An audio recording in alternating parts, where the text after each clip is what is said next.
You already know. You know there's a version of you that's not meant to last, the one you outgrew long ago, but you still wear it like a second skin. The version of you that still second guesses, still plays small, still waits for permission from people who don't even know who they are, still carries wounds like proof that you're allowed to be stuck. But the truth, that version of you was built for survival, not success. And survival is not the mission anymore. Growth is, purpose is, power is. You were not made to remain in your former self like a ghost trapped in its last known shape.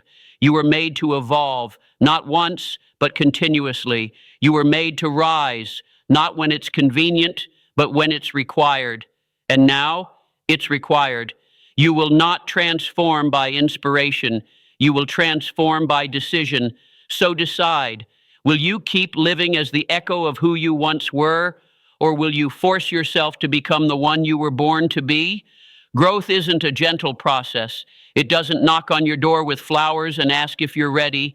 It breaks in, tears down your comfort zone like scaffolding around a building that's finally ready to stand on its own.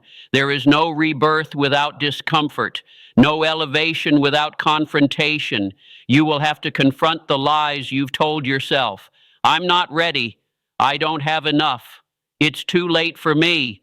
Rip those lies out from the root, because they are not facts. They are habits of thought, and you don't need motivation.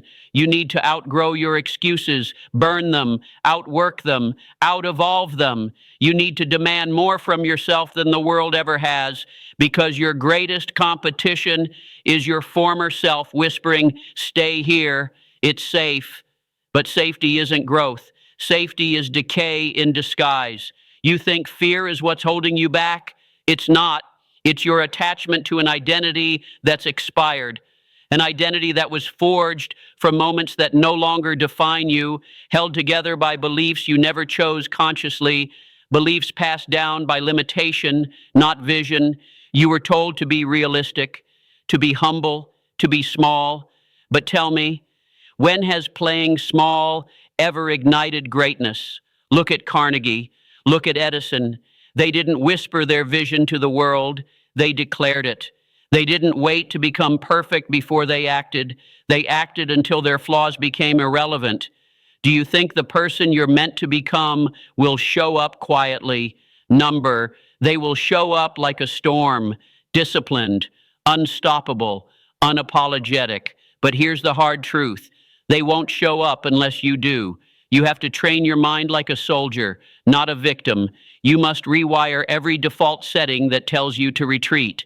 The old version of you was reactive. The new version, proactive, strategic, ruthless about progress. And you cannot become that by hoping. You become that by habits, by obsession with growth, by loving the grind more than the goal. You don't get to keep the comfort and the crown. One must be sacrificed for the other. So when the world tells you, relax, you've done enough, you say, I'm just getting started. When your feelings beg you to stop, you say, I don't negotiate with weakness, because evolution doesn't wait for your emotions to catch up. It rewards the one who acts anyway. You think you're tired? You're not tired. You're unchallenged. You're not broken. You're bored of being who you were. You don't lack energy. You lack alignment with the future you're running from. You want fire? Then stop worshiping the ashes of who you used to be. Burn it down. The fear, the stories, the excuses, burn them all. Because the man or woman who walks out of those flames, they don't ask, what if I fail? They ask, what else am I capable of? You don't stumble into a strong mind. You forge it through discipline, through repetition, through fire. You break the old patterns not by arguing with them, but by overriding them with something stronger, a new internal code. When the voice in your head says, I can't, you answer back, watch me. When it says, you've never done this before, you say, exactly. That's why I must. You learn to speak with power, not to others, but to yourself, because the world will only echo the authority of your own voice. You want to build a mind that wins? Start with how you speak about your life. Stop describing problems and start declaring outcomes. No more, I hope this works out. Say, I will make this work. No more, I'm trying. Say, I'm doing. No more, I don't know how. Say, I'll figure it out. This is not fake it till you make it. This is build it until it bends reality, because every belief you repeat becomes a blueprint.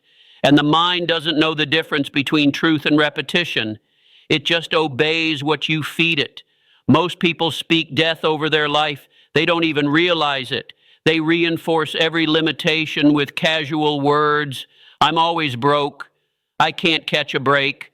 I'm just not that type of person. And so life obeys, not because it's cruel, but because you commanded it to, over and over again until it became law inside you. But laws can be rewritten. Neural pathways can be rebuilt. Patterns can be replaced. You are not stuck. You are conditioned.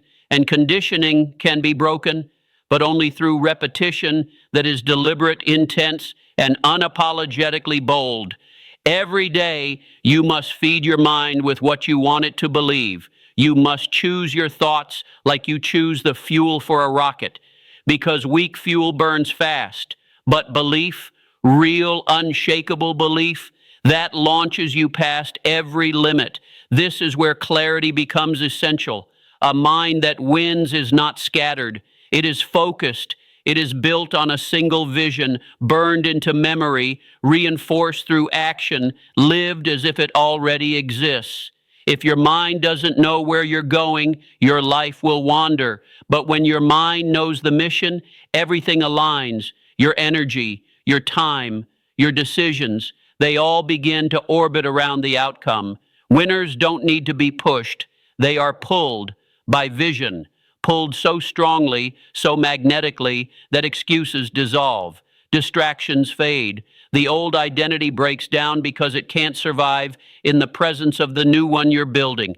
Every minute you spend drifting is a minute you could have spent programming yourself to think like a leader, to move like a builder, to act like a warrior. That's how you build a mind that wins. You program it daily with conviction. You act with discipline, not emotion. And you speak your future into existence with words that carry authority. The world doesn't care who you are. It only responds to how you think. Before you speak, before you act, before you rise or fall, it begins with the mind. The mind is the master key. And most people, they've handed it over to fear, to excuses, to doubt dressed up as logic. They build their life around limits, then wonder why nothing changes. But the ones who win, they start in a different place. They start in silence, in the shadows, not with perfect conditions, but with a choice, a decision to take back control of their most powerful weapon, their thinking. Because everything you want, the wealth, the clarity, the confidence, the impact, it all begins in the mind. And until you master that battlefield, nothing on the outside will change, not for long. Building a mind that wins is not about having positive thoughts. It's about learning to command your thoughts, to train them like a soldier trains a blade with discipline, precision, and purpose. You don't need to wait until life gets easier. You need to get stronger. You need to take that inner voice that keeps playing on repeat, the one that says, maybe, someday, I don't know, and you need to rewrite it. Burn it if you have to, because that voice is not yours. It was built by a world designed to keep you average. If you were born into fear, into chaos, into poverty, fine, but you do not have to stay there, because the mind is the great equalizer. It does not care where you start. It only reflects what you believe. That is why two people can grow up with the same struggle, the same pain, the same setbacks. One rises, the other repeats. One chooses discipline, the other waits for motivation.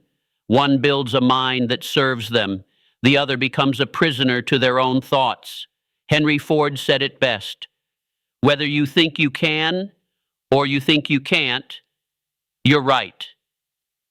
It's not a quote, it's a warning, because the subconscious mind is always listening. Every time you say, I'm tired, it takes note. Every time you say, I'm not good at that, it obeys. Every time you say, that's just how I am, It makes it so.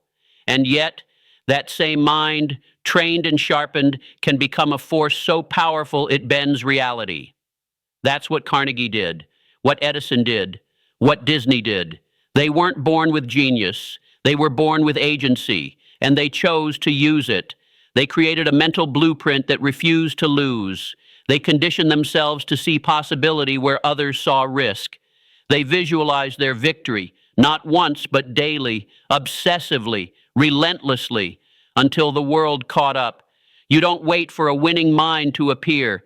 You build it with repetition, with clarity, with daily declarations that don't just inspire you, they become you. You train your thoughts the same way a bodybuilder trains his frame, not once, not when convenient, but constantly. Because the mind, left on autopilot, will drift, it will shrink, it will echo every limiting belief you've ever absorbed unless you replace it with truth. The truth is, you are not your thoughts. You are the one who commands them, but only if you decide to. Everything changes when you stop trying to improve your life from the outside in and start shaping it from the inside out. You don't need a new strategy. You need a new standard. And standards are not set by what you say you want. They're revealed by what you tolerate, what you allow to continue, what you excuse in yourself. Do you wake up when the alarm goes off, or do you snooze it and lie to yourself that 5 more minutes won't hurt? Do you finish what you start, or do you stack half-built bridges that lead nowhere? Do you train your body, your mind, your craft, or do you numb your time with distractions and justify it with "I'm tired"? That's where your future is being built, in those silent decisions no one else sees. That's the battlefield where identity is won or lost. The person you're meant to become, they don't wait for motivation. They are governed by purpose. They move with precision. They speak with clarity. They walk into rooms with presence, not because they're faking it, but because they've earned it. Every late night when you wanted to quit but didn't, that's where character was built. Every early morning when the bed begged you to stay, but you chose mission over mood, that's when you rose. Not just in routine, in identity, because becoming isn't something that happens in a moment. It's not found in some big opportunity or breakthrough. It's in the grind, the boring, the mundane, the days you wanted to disappear but showed up anyway. You think kings are born in light? They're born in the dark, in silence, in rejection, in failure after failure, when they still chose to keep going. Do not underestimate how powerful you become when you consistently do what others avoid. That's what makes you rare. That's what builds the kind of internal gravity that pulls opportunity toward you. Not because you begged for it, because you became the kind of person who attracts it. You don't chase success. You build a version of yourself so aligned, so undeniable, that success has no choice but to show up. You think Tesla built his empire by waiting for the right mood? He slept in his lab. He worked through illness. He thought in years, not minutes. He didn't just act like a genius. He lived it day in, day out, without apology. You want to become the person you're meant to be? Then stop negotiating with your old self. That version of you, the one who settled, who feared, who avoided hard things, they don't get a vote anymore. You've outgrown them. The mind that got you here won't get you there. The habits that kept you safe won't make you strong. The identity that helped you survive won't help you thrive. So burn the script, rewrite the rules, and stop showing up like you're half committed to your own life. Because the future belongs to the one who acts like they've already claimed it, who walks with the fire of certainty, who makes decisions with conviction, not convenience, who builds without applause, trains without needing validation, creates without asking permission. That's what makes you dangerous. Not your talent, your standards, your consistency, your identity, forged, tested, refined. Every step forward from this moment must say, I already am the person I was born to become. Because once you live from that place, the world has no choice but to respond. You already know who you're supposed to be. You feel it in your gut. Not the version of you that wakes up tired, distracted, and doubtful. Not the version that second guesses, apologizes for dreaming, or waits for someone to give permission. No, deeper than all that, there is a version of you that is clear, powerful, disciplined, unstoppable. And the reason you feel that inner tension, it's because you're not acting like them yet. You're still trying to solve future problems with old patterns, still speaking like the old you, thinking like the version that failed, moving like the version that's waiting. But the future doesn't belong to the one who waits. It belongs to the one who becomes. The world doesn't give you what you deserve. It gives you what you match. Your habits, your words, your energy, they broadcast who you are, not who you wish to be, not who you used to be, who you are right now, in this moment. And if who you are is still thinking small, still hoping instead of building, still wishing instead of working, the world reflects that back, not to punish you, but to wake you up. The game changed the moment you realize this. You don't become successful and then act like that person. You act like that person and then you become successful, not the other way around. That means showing up before you feel ready, speaking with clarity before you have proof, moving with intention before you have results, because belief is a discipline, not a mood. Think of Lincoln. He didn't wait to feel powerful. He spoke words that shaped nations even when his own voice trembled. Carnegie didn't wait to feel worthy of wealth. He moved through steel and smoke with a vision so bold it made kings nervous. Edison didn't wait for perfect conditions. He failed his way forward until the darkness surrendered. What if you stopped negotiating with fear, stopped worshiping your limitations, stopped telling yourself stories that were written by weaker versions of you? What if, starting today, you acted like the person you're meant to become, not pretend, not fake, but fully embody, with discipline, with fire, with absolute command? Because the greatest transformation you'll ever experience is not when your bank account changes. It's when your identity changes. And identity is not found, it's forged through daily decisions, through relentless action, through the refusal to let your circumstances write your destiny. You've waited long enough. You've collected enough quotes. You've watched enough videos, heard enough sermons, journaled enough dreams. Now is the time to become. Not tomorrow, not when you have more clarity, not when you feel more confident.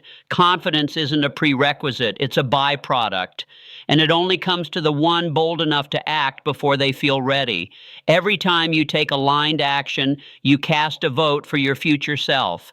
Every time you show up with discipline, you reinforce the identity you're building. And every time you refuse to settle, the universe takes note.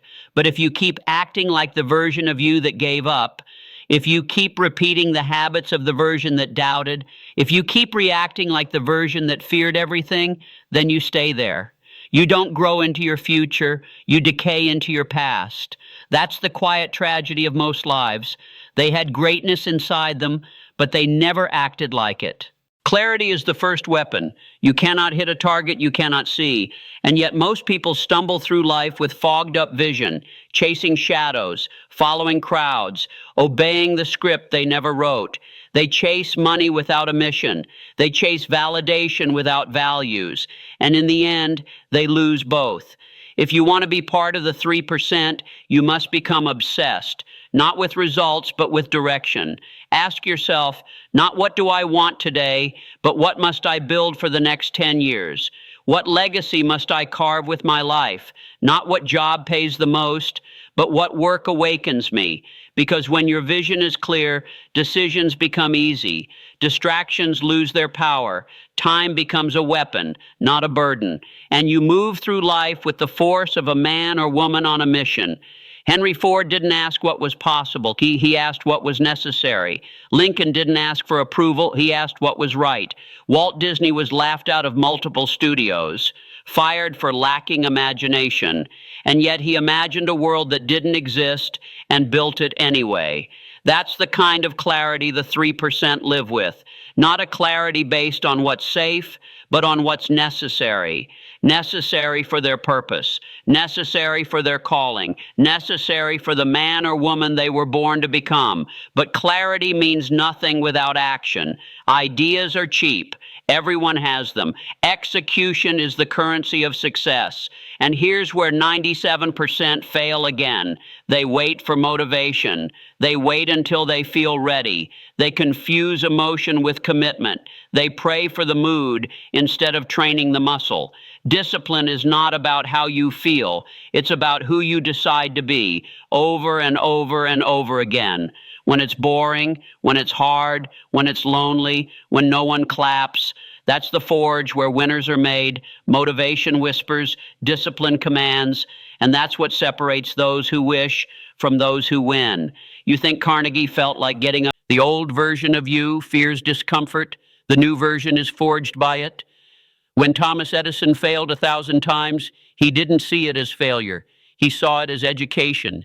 Each misstep was one brick closer to the light bulb that changed the world, not because he had talent others didn't, but because he refused to let the old version of himself, the one that might have quit at failure number 5, make decisions for his future. The same choice stands in front of you every single day. Will you make decisions from the level you're on or from the level you're destined for? You must start living from the future you, not the former you, because that higher version of you, the one with clarity, with direction, with unshakable purpose, they already exist, but they're waiting at the edge of your resistance. And they don't speak the language of your old limitations. They don't settle. They don't beg for approval. They don't relive past mistakes like they're sacred. The new you is too focused on becoming to stay addicted to remembering. Understand this. Identity is not a fixed point. It is fluid, malleable, designed to adapt to your decisions. Most people build their life to match their identity. But the great ones, the Carnegies, the Rockefellers, the Hills, they built their identity to match the life they wanted. It's not about who you are. It's about who you decide to become over and over again. If you want to outgrow the old version of you, you must get ruthless with what you allow, your habits, your inputs, your circle, your self-talk.